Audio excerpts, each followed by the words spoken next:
Doctor Zakir Hussain.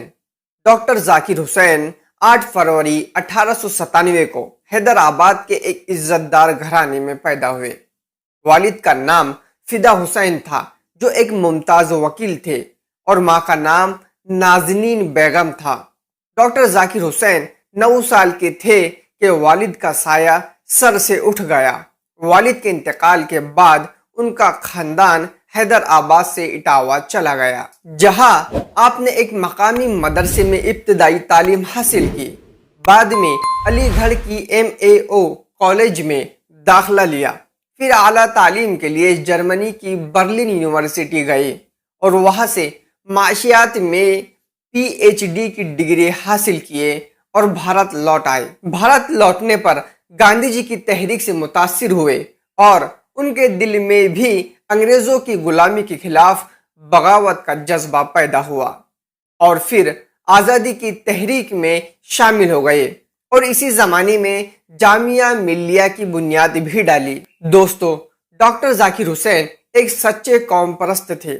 आप तहरीक आज़ादी में गांधी जी, मौलाना अबुल कलाम आज़ाद, मौलाना मोहम्मद अली, फखरुद्दीन डॉक्टर अंसारी, जवाहरलाल नेहरू, हकीम अजमल खान जैसे तहरीक खिलाफत के रहनुमाओं के साथ मिलकर मुल्क व कौम के काम बखूबी अंजाम देते रहे। सामईन कराम, डॉक्टर जाकिर हुसैन अलीगढ़ मुस्लिम यूनिवर्सिटी के 1948 से 1956 तक चांसलर भी रहे।